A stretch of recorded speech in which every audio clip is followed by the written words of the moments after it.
Hi there, this is Diana with How to Succulents on my new YouTube channel. This is the first in a mini-series about basics in succulent care. Today we're going to talk about pots, soil, and how to pot up a succulent. Good drainage is probably one of the most important things you can do for your succulent. Always choose a container that's got a drainage hole because if you don't, they can rot very easily from overwatering. Glass terrariums are beautiful and glass containers, but they're not really good for long-term growth, so I wouldn't recommend them. The best types of pots to use would be clay, concrete, or terracotta.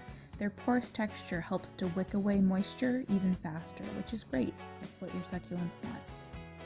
Normal potting soil holds moisture for a long time, which is good for most plants. But for succulents, you don't want to use potting mix from the store. You can make your own recipe. There's tons of recipes online, but I'll just tell you what I do. The most important thing is that you want it to be a fast draining mix.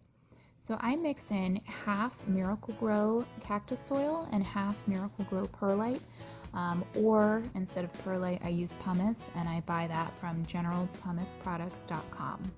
So I typically mix in the components into a separate bowl first, and that's just because when I'm potting something up, I'm going to do multiple plants at the same time, so I want a lot of soil ready to go.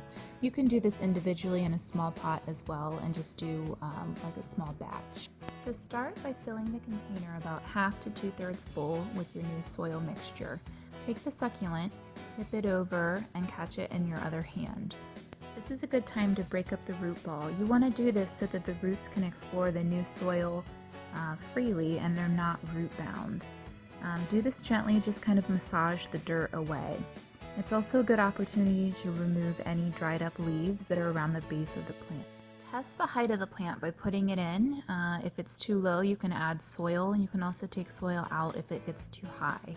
If you're going to add additional succulents, go ahead and follow the same process. Backfill the pot as needed with additional soil. This helps to fill in any gaps, and you just kind of want a nice even surface on the top. The last step is optional. If you want to add top dressing, which would be any kind of rocks or pebbles or sometimes even pretty things like marbles, you can put that on the top of the soil. It actually helps to prevent splashing and keeps those bottom leaves really dry, which is good. So your gut instinct is probably telling you to water this succulent right away. That's what we would normally do with any other type of plant, but with succulents we actually want to wait a full week. When we're potting them up and moving them around, sometimes we can damage the roots, and if you water them right away, it can lead to rot. So just hold off 1 week before watering. I typically like to keep my succulents in an area with indirect light during this time, just to prevent it from stressing out while it settles into its new environment. I hope you enjoyed this video. Be sure to follow How To Succulents on Instagram and YouTube, and hope to see you in my next video. Bye-bye.